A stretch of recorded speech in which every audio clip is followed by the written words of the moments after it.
請勿靠近車門。請不要靠近車門。Please stand back from the doors.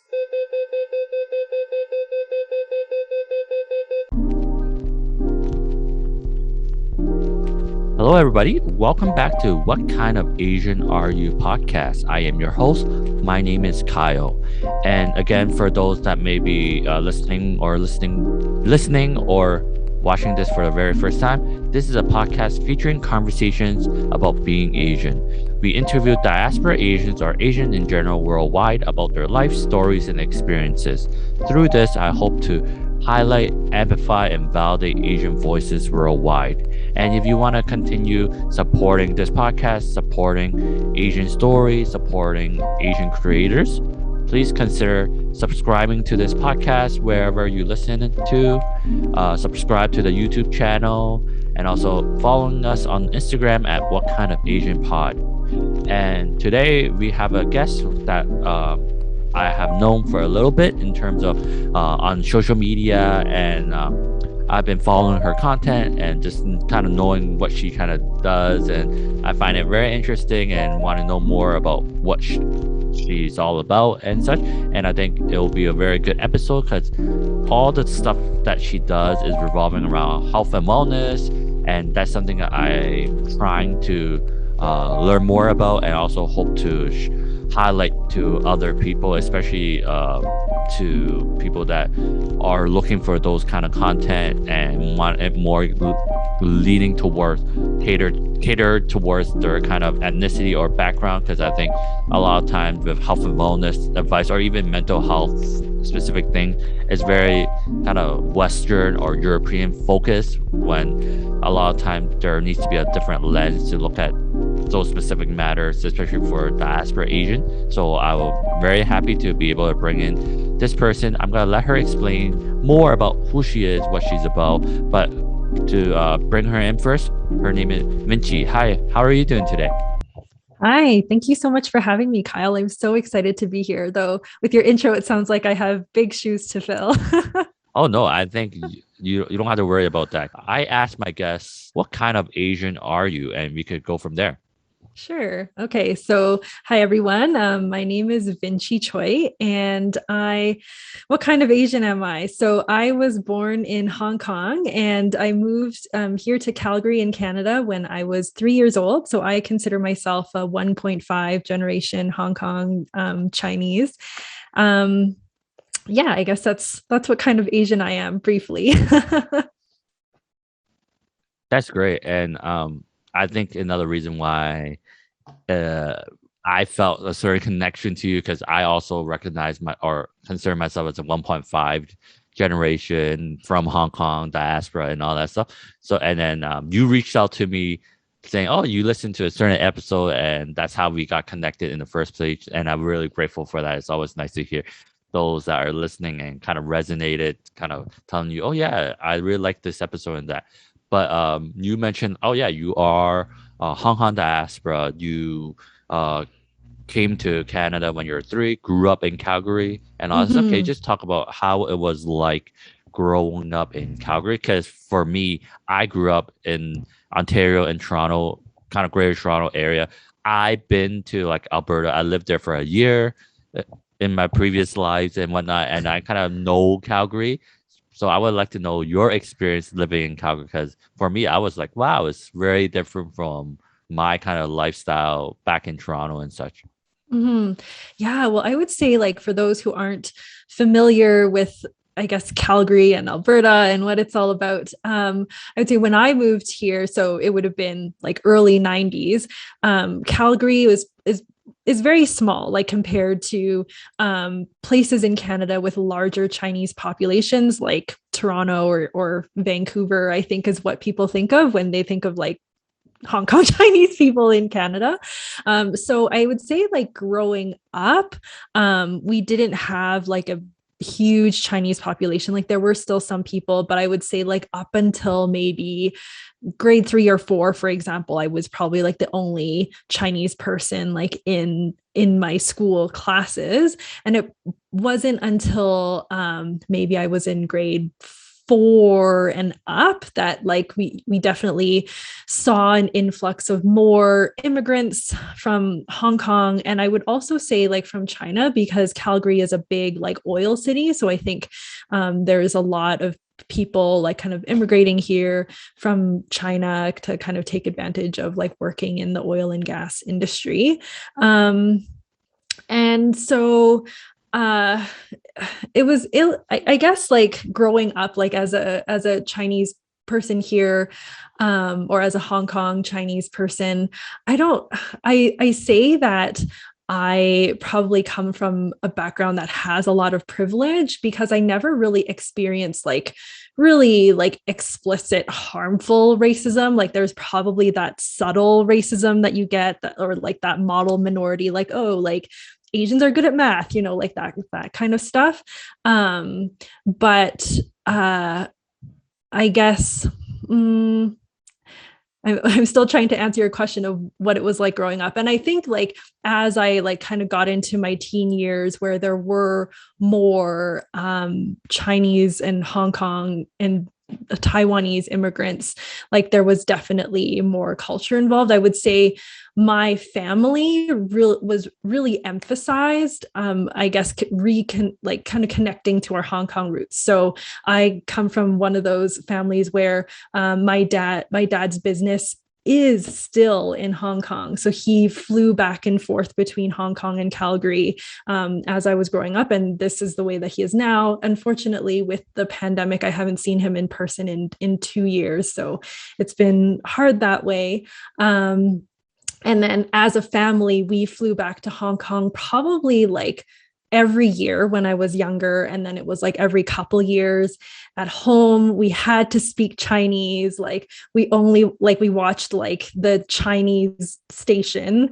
Like we watched Chinese TV. So I think that that's kind of what, when you hear, I think sometimes immigrant stories, like I think why I really resonate with the label of like 1.5 generation is that like, I would say like at school, I didn't have a lot of friends who were Chinese until I was like kind of junior high school. And then all of my friends were Asian, but we all spoke English to each other. So like there would be like the groups of people who were more, say, recent immigrants, and were still, you know, taking in like Hong Kong pop culture, like they listened to Canto pop and they all like kind of spoke Cantonese with their friends. Whereas like my friend group, even though we were all Asian, we didn't necessarily like, we all spoke English to each other. We were more kind of like, yeah, like that 1.5 generation or Canadian born.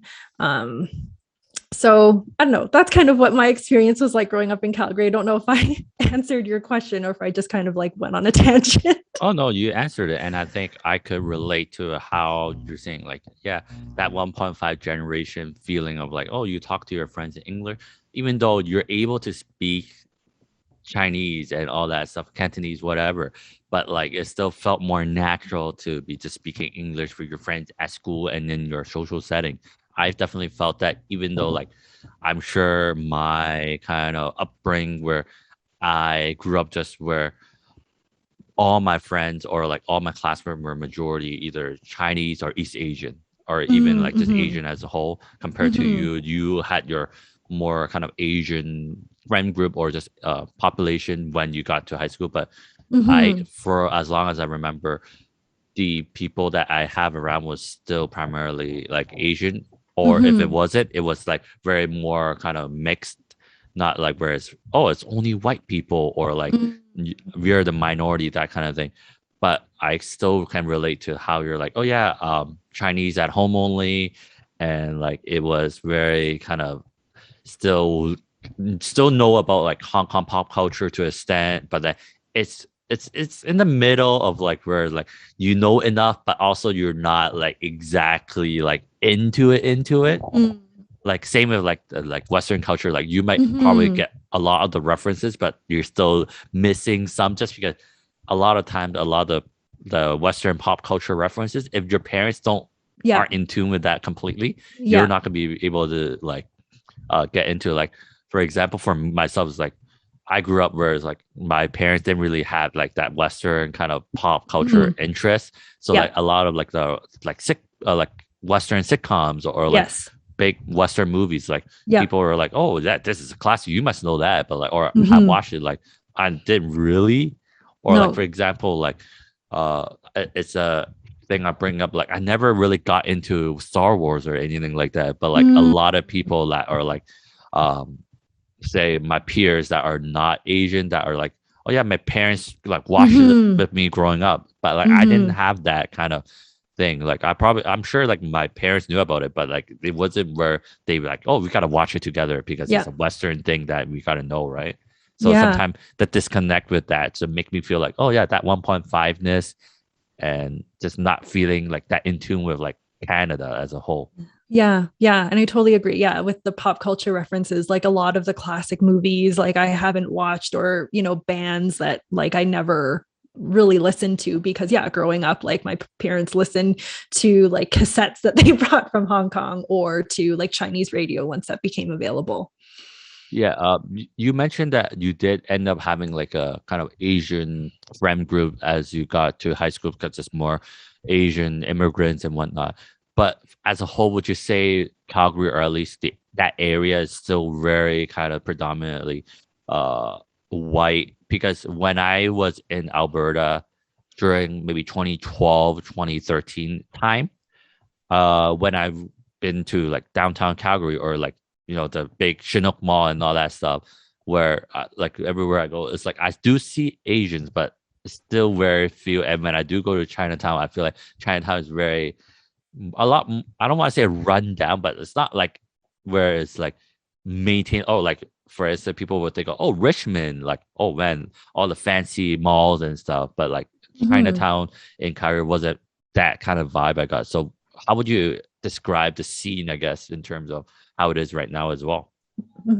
I think there are different like pockets. Like I think you're right. Like if you go downtown and if you go to our main Chinatown, and I think it's probably the same with Vancouver too. Like Vancouver Chinatown isn't really like the main like Chinese area anymore. It is Richmond. And I think in Calgary it's kind of the same, but it's sort of more spread out. Like we have 3 TNTs now. And so when the first one opened, like that kind of became like a more of a like Chinese area. Or if you go like north of Chinatown, up Center Street, like there's like a pocket of like kind of Chinese, more like Chinese activity there. But I would agree, like our main Chinatown and really like Calgary is an interesting place because the downtown, I would say, isn't very vibrant. It's more, and especially with COVID, it makes it even harder. But I find that like downtown is kind of, it used to be where like people would go to work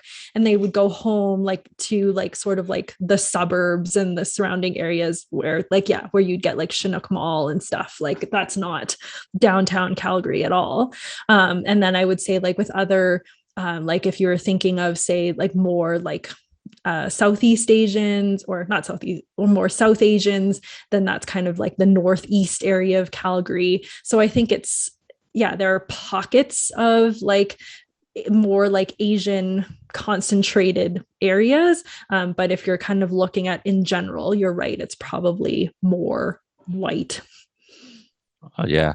And kind of to wrap up like your kind of childhood and like just questions about what I have about your childhood is like when you were growing up, like just because I remember like your first message to me when you reconnected was like, oh yeah, it's only in the past kind of few years that you kind of really thought really more about like the topics that I highlight on the podcast, which is like identity, culture, revolving around your own kind of like personal kind of recognition or like awareness of who you are really. So during your childhood, you didn't really have that, or it wasn't really that big of a focus? Would you say so? Yeah, it wasn't really that big of a focus. And like, thank you so much for asking this question. Cause like when I was even thinking of this like podcast interview, I think it is something that I want to bring up. Like, I think I often felt quote unquote not Asian enough because I'd sort of internalized, I think, my parents' generation's idea of what is considered Asian enough, like in terms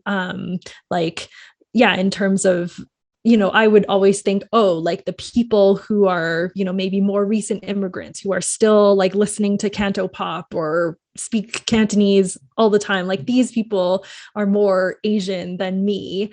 And it was just such a weird, I think I felt like it was a weird place because in some ways I felt that I was someone who was very like Hong Kong Chinese. Like, yeah, I can speak Chinese. I can read it. I like taught myself how to type in Chinese during my dietetic internship because I did a rotation in Hong Kong. And at the same time, there were so many parts of me that like wasn't Asian enough. And that was kind of like where I was stuck at. And it was, maybe 5 or 6 years ago. I don't remember the exact time, but it was just kind of seeking out like more, especially like Asian American sort of content to kind of, and to sort of see, there are people who are kind of where I am who do, like, I think relate very much to being Asian or Hong Kong Chinese or whatever identity that they have, but not in that like Hong Kong grew up in Hong Kong sort of way. I don't know if that answers your question. Yeah. And you mentioned like it's only in the 5-6 years. So my question would be, what is there particularly like a spark in those 5-6 years that made you think of, oh, I want to further dig into these kind of things to not necessarily answer those questions, but like to learn more? Like, is there a particular moment or just kind of happen naturally for you? Yeah. And that's kind of something that I was like trying to remember too, was like whether there was like a particular moment. I think, and, when I try to think back, I think that's always sort of been like an interest of mine. I don't know if interest is the right word, but sort of like figuring out like where I fit in, because like I'm like, I don't fit in with like people who are, second or third generation immigrants, like who've had families, like who are part of Chinese families who have been in Canada for generations. Like that's not my story. And, like I'm, even though I am an immigrant, like my story is quite different from someone who immigrated here, like as a teenager, even, or as an adult than someone who was essentially who was raised here in Canada. And so even though like it was always something that kind of interested me, I don't know, I can't remember like a specific moment of what kind of, sparked me looking into this more. Like maybe it was just like running into like a particular article or podcast or something like that. But I think in more recent years, like I found, say, like the Facebook group, like Subtle Asian Activists, and it has really helped push me to really connect to like what it means to be Asian diaspora in particular. Yeah, that's great. And it's probably a difficult answer or question to answer, but like what has been your kind of takeaway on this kind of journey of like exploring who you really are, and like what does it mean to be Asian American or just Asian diaspora? In your opinion, like what have you gotten out through your search? Mm-hmm. I think it's really, it has like been really clear to me that like, someone from like, who is like, say, like living in Asia and who has lived in Asia their entire life, like they're going to have a very different experience from my experience, but that doesn't make me any less Asian. And also, there are people who, have like mixed heritage of like, say an Asian background and plus non-Asian. That also doesn't make them less Asian than I am. And so it's been really interesting, I guess, like reflecting on how I've internalized like certain beliefs about like what makes someone Asian, and like I think trying to unlearn some of those beliefs and not try to gatekeep Asian identity. Yeah, the whole concept of gatekeeping Asian identity, I think, has been like a hot kind of issue in our community of like, oh, who's Asian or who's Asian enough. I think that's is not productive. That's quite toxic, and just you need to be able to understand if we want this kind of unity amongst our group, we can't do that because I think it further pushes away people that should and belong in this community as a whole. And if you push them away, then they're gonna end up doing things that you do not like as a whole, anyways. So you might as well have them join you and accept everyone for who they are, especially when like they're trying, they identify and such. So I think that's what you raised of gatekeeping is really real and like true. And I think a lot of what you're saying really speaks to me. That's the biggest one of the biggest reasons why I wanted to talk to you in the first place, because have your perspective on like, oh, growing up Asian, not feeling Asian enough because of the 1.5ness. And the other part of, or the other reason why I want to talk to you is just your career, your background, and your just knowledge in like health and wellness. So can you just talk about in terms of what you do in your career? Like, we know like who you are as a person, but in terms of your work, your day to day, what exactly is what you're doing? Because from what I know, I don't want to say you're a content creator, but at the same time you are, because you do produce content that people can consume and learn from. So can you just talk about that? Oh my God, I am a very sporadic content creator. That is definitely like on the bottom of like list of things that I do. Career wise, but my background in training is I'm a registered dietitian, and I'm very privileged that I do work as a dietitian in private practice. So in addition to being a dietitian, I also have my intuitive eating counselor certification as well. And so in my private practice, I help people. I guess like it sounds very vague, but but this is something that we can, explain more. But I think I call it, well, I don't want to say I call it, but like a term that seems to resonate people is helping people find peace and trust and freedom in their relationship with food and with their body. And the way that I do it is very influenced by intuitive eating and mindful eating and health at every size and fat liberation.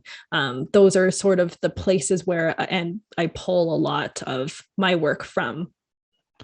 That's great. And I have a lot of questions already because you pull out terms that I think I know what it means, but I think there are probably a deeper meaning to what I'm thinking of. But before we get into those specific like definition or understanding of those terms, you mentioned you're a dietitian, and when I think of a dietitian, another kind of title or just job title I could think of is nutritionist. So I understand there should be a difference, and there probably is. Can you just kind of go through like what's the biggest difference, or at least like when we think of dietitian and nutritionist, how do we differentiate between the two of them? Yeah.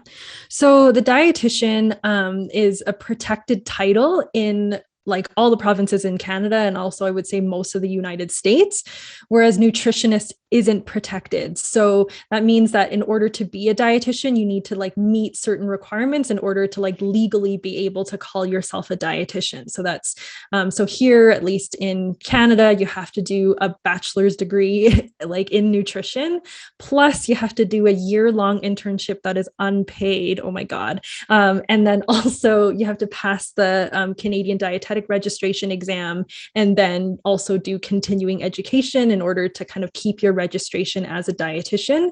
Whereas nutritionist isn't a protected title in most provinces. I think Quebec, Alberta, and I want to say one more, I want to say New Brunswick is another exception. So they've protected the title nutritionist as well. So only the people, so in those provinces, only the people who meet the requirements of a dietitian can call themselves a nutritionist.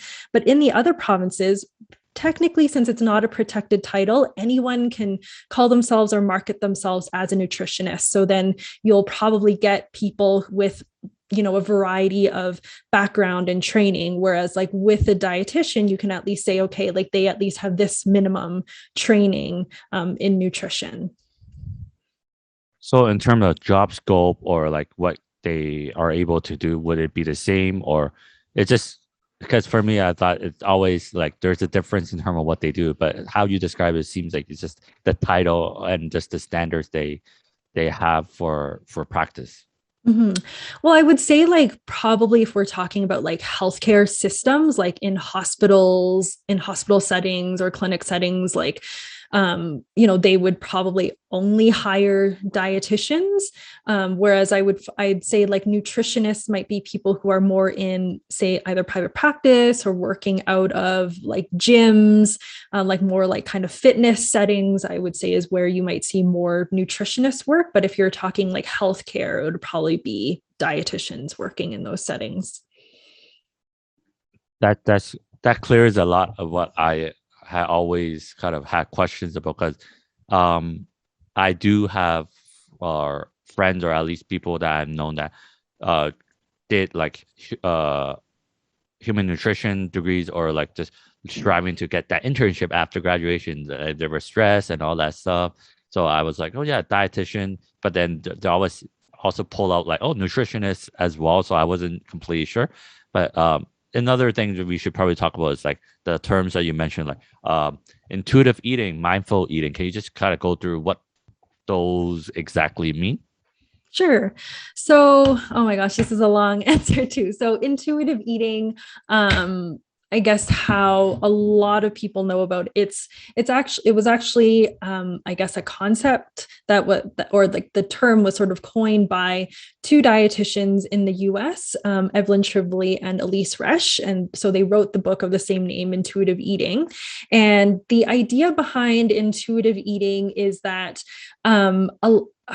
sort of their, I guess, philosophy is that like we as a society have like have sort of learned to really just rely more on like external guidelines or external cues of like when, what, and how much to eat, right? Like, yes, we can think of like all the different like diets and weight loss programs that are out there, but it's even stuff that like feels very like, gentle or positive, like, oh, just like watching what I eat, or, even following a certain food guide, or like following, the latest study on like what's the healthiest food, right? And so, so the idea behind intuitive eating is that like, it's not necessarily to like get rid of all these like external messages, but it's really to sort of strengthen sort of our internal cues as to what and how much and when to eat, and sort of like relearning how to trust our inner wisdom in making some of these decisions. So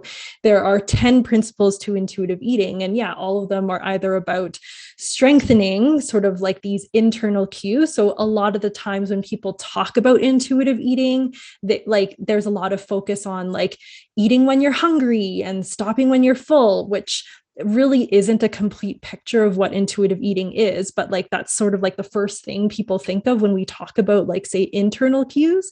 And then also about, kind of really looking at some of these external cues or guidelines with a more critical lens in terms of like, well, how does this actually serve me as a person, as opposed to, just kind of blindly following something just because it's supposed to help you do like XYZ. So that's sort of what intuitive eating is.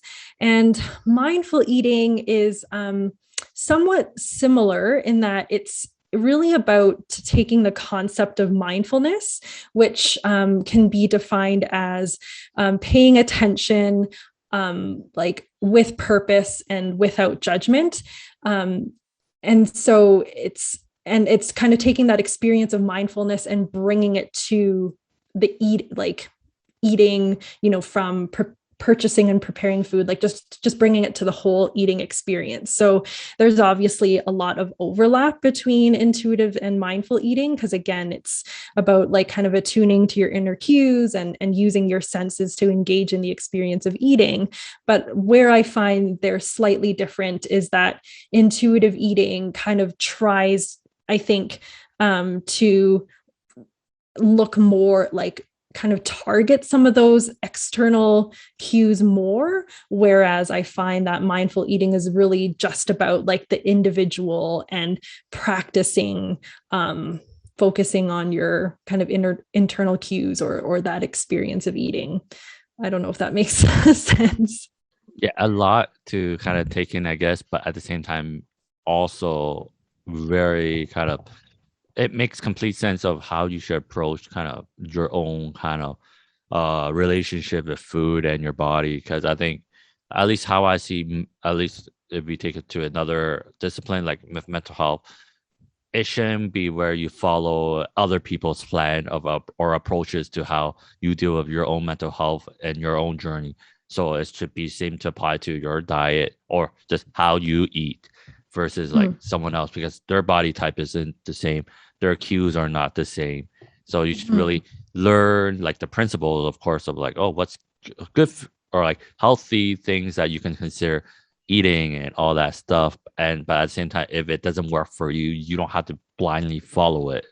Is that kind of the approach? You're like, don't need to kind of follow any kind of strict kind of regimen, but the ones that works for your body and your relationship with food as a whole. Yeah, it is that idea.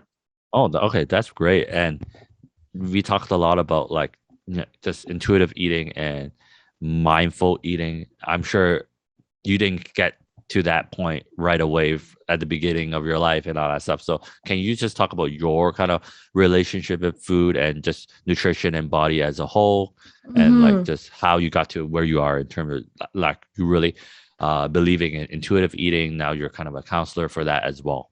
Yeah. So I would say like my story might be different from a lot of people's stories in that, like, I find that a lot of people, when they tell their stories, often they have had their own struggles in their relationship with food or in their relationship with body.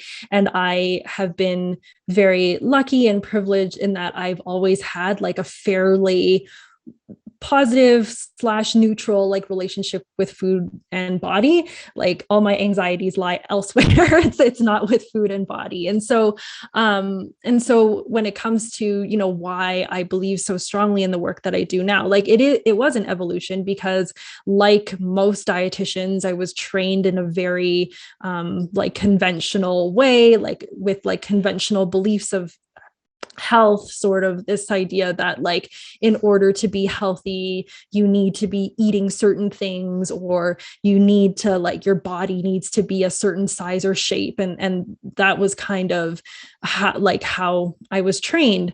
And I even remember like starting out, like, you know, growing up, we had a lot of like Hong Kong magazines in our house, and a lot of them have ads for like weight loss spas, where it's usually like a celebrity being like, I went from being like 100 pounds to like 80 pounds. And so I, like, even when I was still like training to become a dietitian, I really resented this idea that like, you know, my job was to help people to lose weight. Like it wasn't something that I enjoyed doing. Or that I would think that I would enjoy doing. Like I went into it more because I was like kind of curious of like the science around, or like more at the cellular level, almost like how does like the food that we eat like break down into all these different vitamins and minerals, and how do all these different vitamins and minerals like work in our body. That's kind of what made me interested in nutrition in the first place.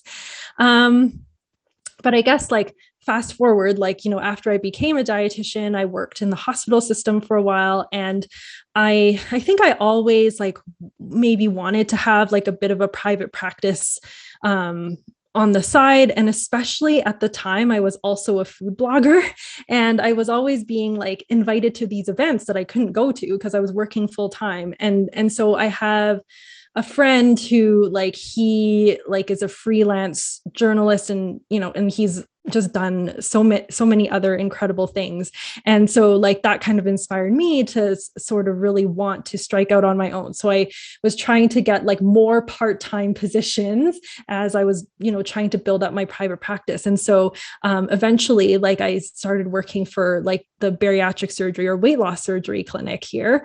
And like, even when I was like applying for that job, in my cover letter, I was kind of like, if you had told me that I was going to be working in weight loss, like that was, I wouldn't have believed you. But like at the time, that was when there was a lot of talk about like obesity as a problem and obesity as a disease. And, and I think being very, conventionally trained. And I think like growing up, someone who, just didn't question a lot. Even when I think about, I think there's probably like some meme out there on this, but like, when growing up, like I was someone who did get good grades, but it's not because I'm like particularly smart. Like, I think it's just because like I knew how to work like school as like a system. Like, I know, like, I have like the skills to like study, and I was able to just check all the boxes and like get good grades in that way. And so, I never really kind of questioned it. And then I started listening to this podcast called Food Psych, where like she talks about intuitive eating, and I actually work for that podcast now. And they were talking about, I think, body positivity. And so that was when I started thinking, well, okay, I, even in working in the weight loss surgery clinic, like I always thought of myself as someone who, wanted people to feel good in their bodies, like regardless of whatever their size was, or regardless of how much weight they were or not, or weren't able to lose with the surgery. But then, that really got me thinking, like, is it really body positive to be, promoting weight loss? Because you're essentially saying like, you need to lose weight in order to be happy with your body. And it was kind of through listening to that podcast and then like kind of learning more about like the ideas of body positivity and stuff like that, and I'm still learning now, like, I kind of got to where I am today with my practice. And even when I think about like how different my practice is now and my beliefs about nutrition and food and bodies are now compared to that like initial moment, they're very different. But I guess to answer your original question, I've always been like, sort of my privileges have allowed me to have like a fairly neutral or positive relationship with food and with my body. But sort of the downside of that is that it didn't allow me to see how what I was doing in some of my work was actually harming the people that I thought I was trying to help. And I think that's why I do the work that I do now, is, like trying to undo some of the harms of like more like my very conventional training around weight and eating and health. Yeah, that's very interesting. And I would say like it's tough when you would think like the conventional kind of thought process, oh, look, healthy eating, exercising, all this stuff, there's no inherent negative. But if you really dig deeper, or you see more like, oh, the different components of it doesn't necessarily all completely positive. It could be certain parts that will not do you any good just because it doesn't work for your body, your relationship with food and such. So I think it's something that a lot of people who don't seek out kind of dietitian help or that kind of nutrition health kind of education wouldn't be that aware of or in tune. And I think people like you're able to help us kind of be more aware. I think that's the first step, being aware and making the necessary step to feel better and know the body better and have a better relationship. But for a lot of those that are still stuck in that kind of mindset, or like want to get to the next step, what are the kind of earliest or like the first kind of things that they should think about or consider when they want to say break the habit or say develop better kind of relationship with just food and like healthy eating as a whole? That's a good question. I find that like the thing that really, the thing that all people who like seek out, say like my services, or I think like dietitians in general have in common is like, there's something about their eating that isn't working for them in whichever way, right? Like it could be the type of food, it could be the amount of food, it could be when they're eating, and it could be like a combination of those things. So I think, a first step might even be like identifying kind of what is the issue for you, like when it comes to like your relationship with food and your relationship with your body. Like what are the questions that are coming up, or what are the struggles that are coming up for you, and trying to kind of name what that is.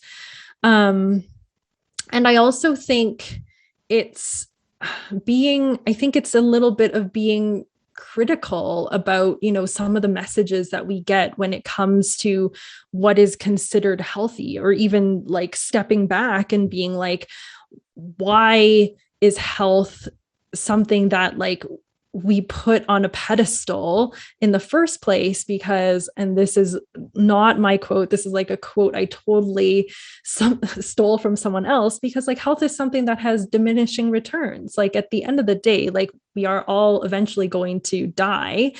So why do we like put so much energy in this pursuit of quote unquote health or wellness? Or why do we,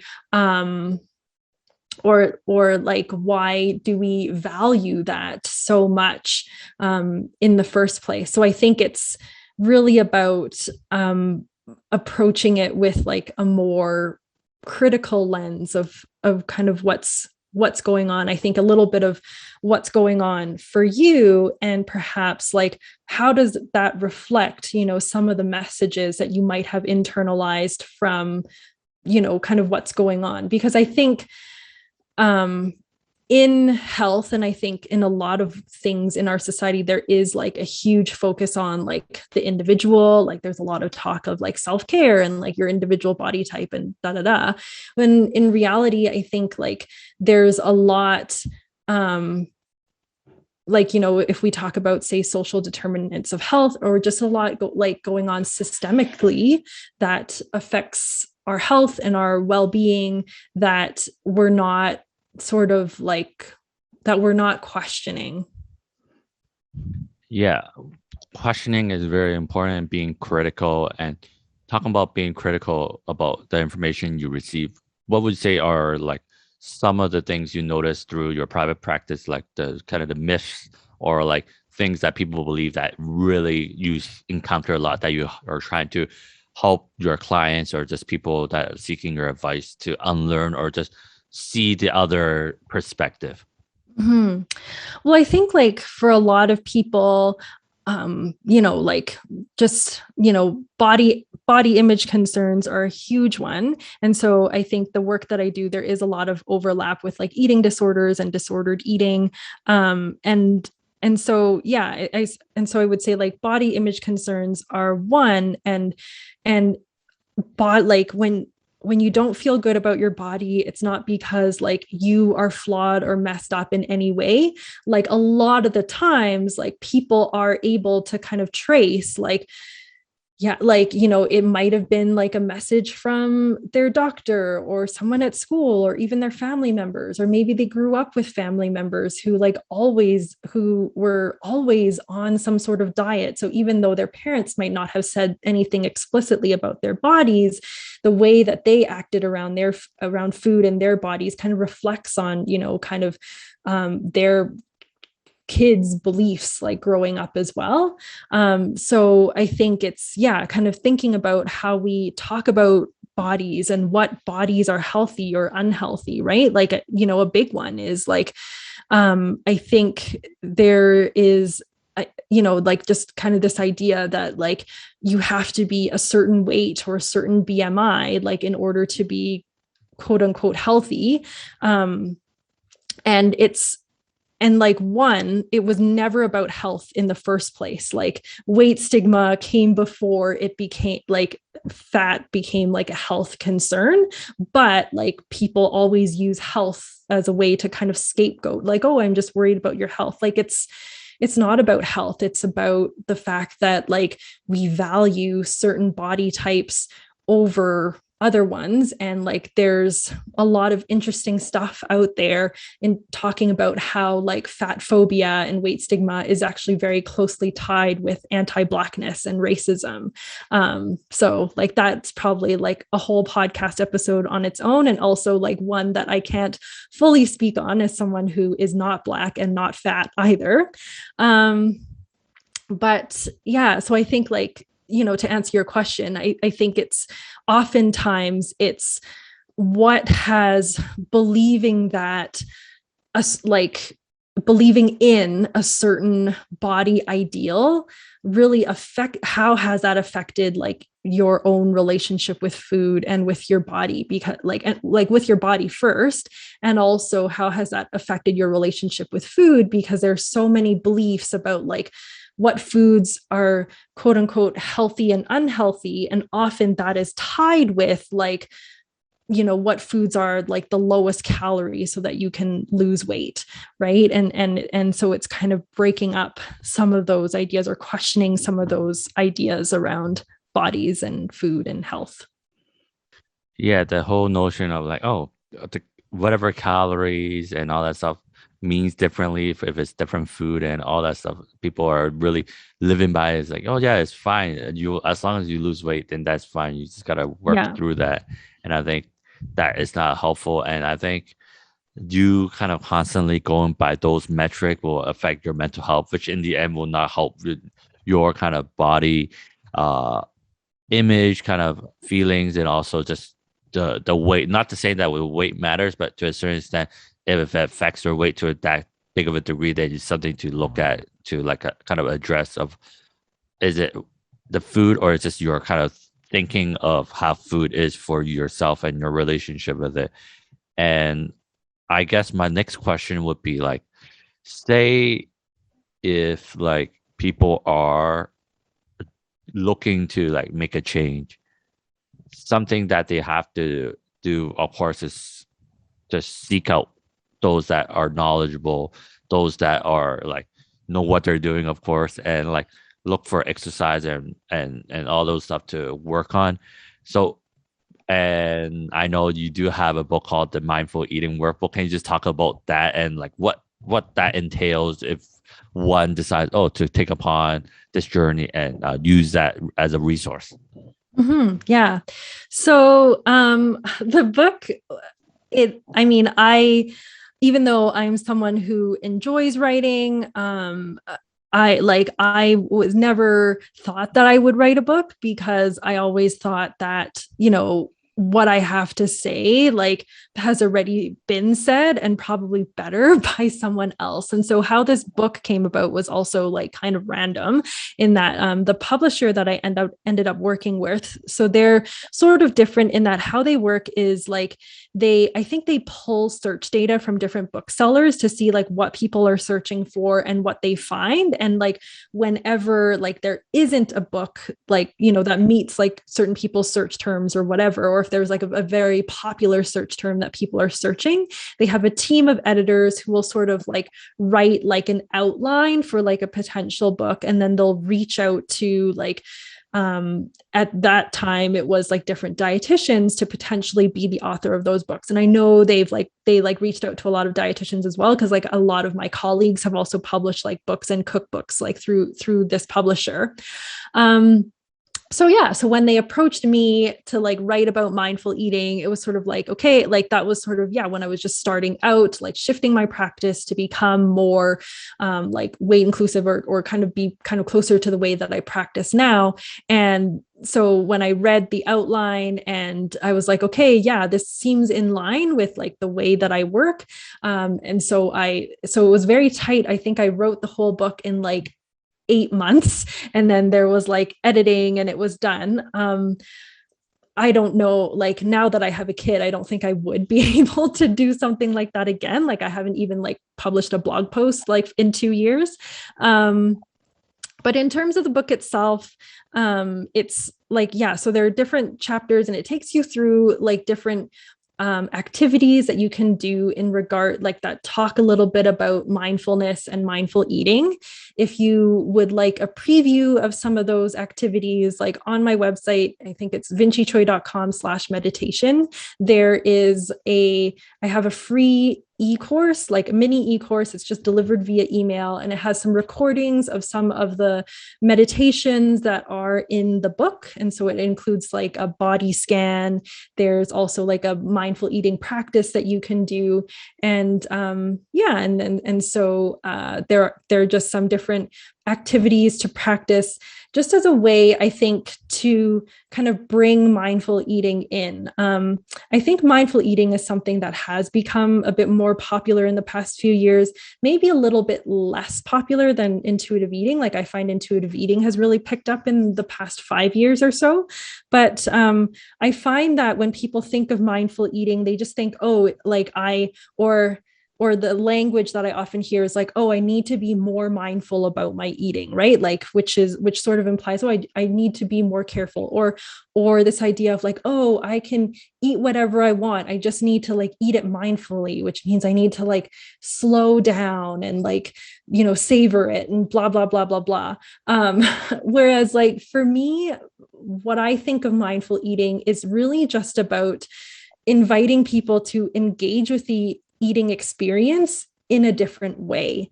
Like maybe it's not normal for you to like really focus on like each of your senses, like as you were eating something, or maybe it's not normal for you, or maybe it's not normal for you to like not have your phone or whatever sort of thing. Although I personally think it can also be a part of the eating experience as well. But that's a tangent. So I'll come back on topic.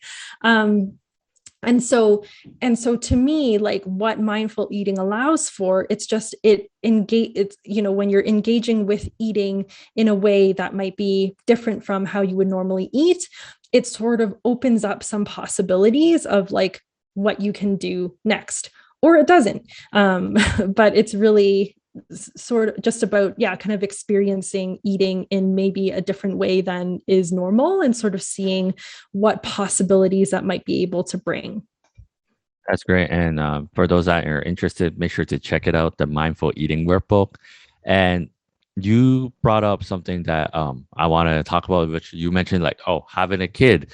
And for the 1.5 generation being like not understanding of Western culture and how being Asian American is, what's your kind of philosophy, or how has it been to be raising your child that would be Asian, being Canadian as well, as they are growing up in a society where they are still not majority, obviously being in Canada, multicultural society that's still white dominant? How are you approaching it, and like what have you seen or felt so far? Yeah. So, I mean, like, I think one of the biggest things for me was around like language and around, trying to pass on Cantonese. I would say like when my daughter was first born, like she, and she's my first kid too. Like we were first time parents. And so I was kind of like, if I can keep her alive, like, good job. Like, I'm not necessarily going to stress about like stuff like teaching her sign language and then teaching her like Chinese and stuff. I also have a friend who is Hong Kong Chinese as well. And like, she told me the story about like, she was helping her daughter study for like Chinese school, like Saturday Chinese school. I'm also a Saturday Chinese school kid. And like, she was writing the word hope and crying. And I was like, oh my God, like that was like the a very like strong memory I had, like not memory, but like just that was a very like clear image. And so I never like, so I was kind of like, okay, like, even though being able to speak Cantonese is something that I'm very proud of, I also kept in mind, I think I also have like a knack for languages. So I was just kind of like, hey, like, I'm not going to pressure my daughter to do it. And then I don't know what happened. Like, I think I like just ended up finding some resources. Like first it was like Cozy, like kozzi.ca. So they're a Cantonese bookstore here in Canada. Like it's a virtual kind of bookstore. And then from there, I learned about like the Cantonese parents Facebook group and like just found a lot of other Cantonese learning resources. So all of a sudden it's been like, oh, like maybe this is possible.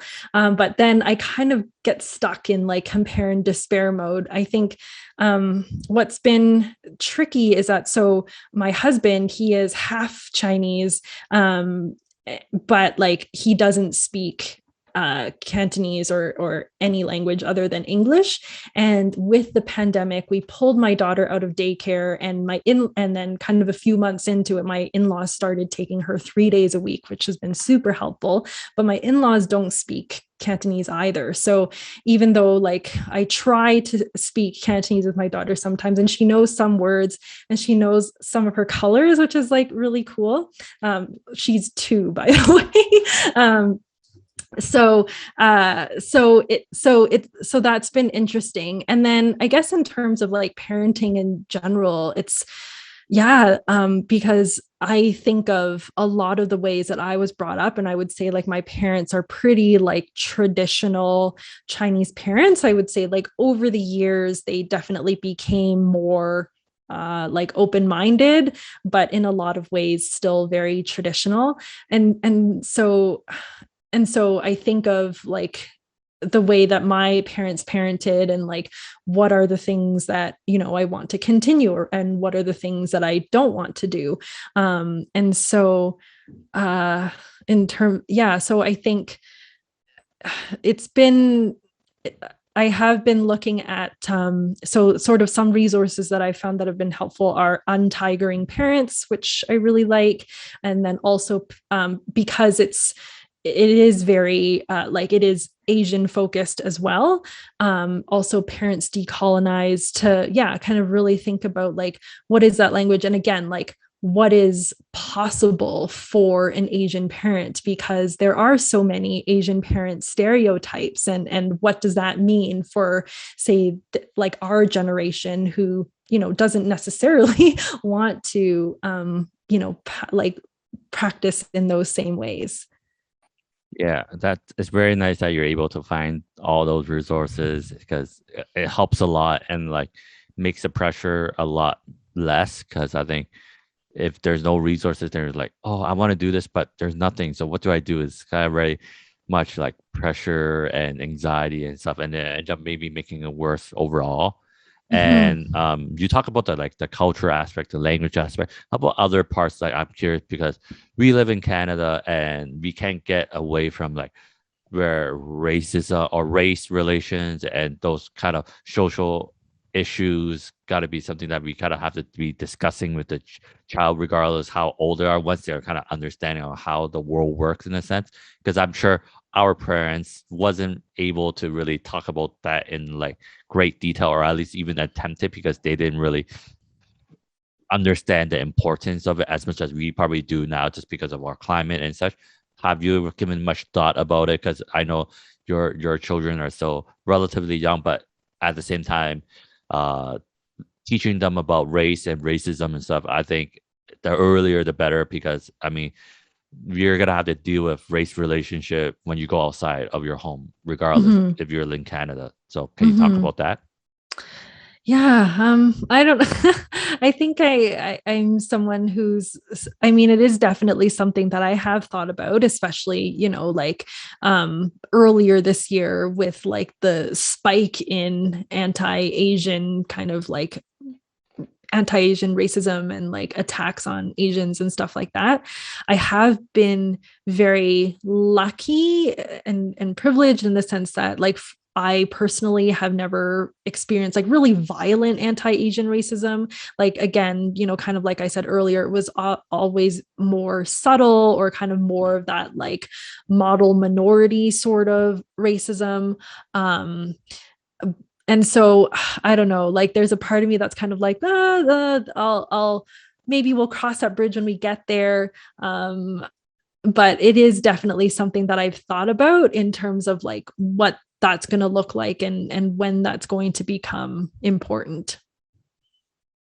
Yeah, I don't have the answer for that either, because I think it's really hard to, because at one point it's like you don't want to have to like give them all the rough or the tough kind of issues that they probably might have to face. Not saying they will for sure, but at the same time, if we don't let them be aware of it sooner, they might not have the capability or aptitude to fully handle it, not just for themselves, but for those that may be affected by either people that are same as them or people that are not like non-Asians, because racism is kind of a thing that everyone has to deal with to a certain extent, because it's all around us in a sense, if you really think about it.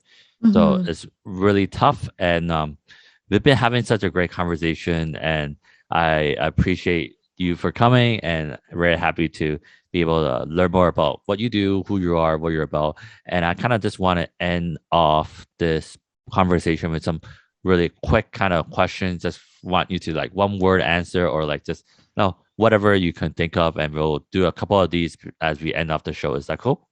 Yeah, sure. All right. I guess the first word, anything you can think of, fat positivity. Fat positivity. Oh, like it's critical. It's important. All right. Yeah. Can you just, I guess, to further kind of continue, what does that mean? Because I wanted to ask earlier, but I guess I missed out. Like you hear that a lot now, but I think a lot of people are often misguided by like, oh, being fat positive means you could just not care about your health. But I know for sure that's not the case. So can you just go through a little bit of like, what is fat positivity? Yeah, well, I think like there's so many things that we need to like decouple here when we think about, like being fat positive or even like intuitive eating is about like eating whatever you want or not caring about your health or whatever. Like, I think we really need to decouple from this idea that like fat and like weight and health are like, linked or very tightly linked, or even this idea that like we have like this really tight control like over our weight and our health. Because the example that I give, which isn't always like the greatest example, but I think we all know like someone in our life who like seems to eat whatever they want and like not gain any weight. And we probably also know someone in our life who like maybe is really restrictive with their eating, or I think what we often see is like they're so good with their eating, right? And that's a thing too, is that like our society like praises and props up eating habits or exercise habits that can often actually be very disordered. But I know that's not your question. So but in terms of what fat positivity is, it comes from like the fat activism sort of movement. And even though this idea is becoming more popular now, it's really existed since the late 60s, like early 70s was when like they had like the first like fat activist sort of like protests, and like there's a lot of stuff that's out there like in the archives. It's really interesting to read, and it's frustrating that like I think even in a lot of progressive movements, fat is not, there is still a lot of like fat phobia and weight stigma, even in movements that are very progressive. And so fat positivity to me is about really, I think, being critical about the ways that we've sort of learned weight stigma and like internalize this idea that like thinner people are better than fat people in whatever way that you might believe. And you know, if we're trying to use like, if it's easier for people to kind of connect with other kind of progressive movements like anti-racism or LGBTQIA kind of movements, like what those movements are sort of calling for, fat positivity and fat activism is about, like kind of thinking about, regardless of size, that all people deserve respect and dignity and rights as well. For sure. And yeah, people should definitely learn more about it and remove some of the biases they may have, hopefully. And the next word I kind of want to see what you think of is Saturday Chinese school. Saturday Chinese school. Oh my gosh. So Saturday Chinese school, most people, I would say, like did not learn Chinese at Saturday Chinese school because it was only like 3 hours and there was usually like a 15-minute recess plus like half an hour to learn Mandarin. I don't know how I miraculously managed to learn Chinese in Saturday Chinese school. Like I think it was probably a combination of like, you know, having Chinese at home as well. But like, I was the person that people copied off of at Chinese school. So what would be that one word you think of when Chinese Saturday school comes up? Oh my gosh. I don't like, just memories, just childhood memories.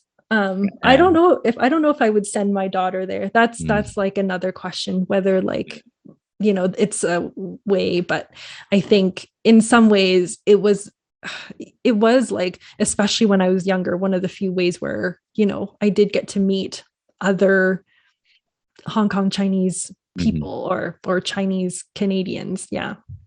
And how about your favorite Hong Kong food? Oh, my favorite Hong Kong food. Oh, I don't know. It's hard to pick. I really like xiu long bao. Especially if it's like one of those well-made ones that actually have the soup in them, where the soup hasn't spilled out yet. That's not bad. And your kind of, I guess, it be your favorite kind of meal. My favorite kind of meal. I used to say that I like really liked a food with like really bold flavors. Like I really like Sichuan food, and there was like a really good Sichuan restaurant here in Calgary, surprisingly. But since my daughter's been born and like she doesn't like spicy food, I find that my tolerance for spicy food has decreased again. So I would say right now my favorite kind of meal is I really like Japanese food. I really like sushi and. And what do you think of when you think of Calgary? Calgary is home. There are so many, there are so many things about Alberta that make me so angry right now. And at the same time, like, this is where I grew up. It's been really cool to see like how the city has changed, you know, throughout my lifetime. So Calgary is, even though like it's, you know, there are so many other places that are, you know, probably quote unquote better in so many ways, like Calgary is home. It's where all my friends and family are. That's great. And yeah, no matter how good or how bad it is, if it's your home, you hold on to it your dear life, and just hope for the best if it's going through a rough patch or not. And yeah, Alberta, but let's leave that for another day. Again, thank you so much for coming on the podcast. I really enjoyed our conversation. And for those who want to find out more about you, your work, and just to connect with you if they want to just talk to you and such, where can they find you? Yeah, so my website is vincitsui.com. It's VINCCITSUI.com. And I'm on Twitter or Instagram or Facebook at VinciRD. So VINCCIRD. Perfect. And on that note, thank you for listening to this episode of What Kind of Asian Are You podcast. I'm your host, Kyle, and make sure to subscribe to this podcast wherever you listen to and follow the Instagram at What Kind of Asian Pod. And for more episodes, stay tuned. It's always either an episode every week or every other week. So tune in and continue to support. And on that note, bye-bye, everyone.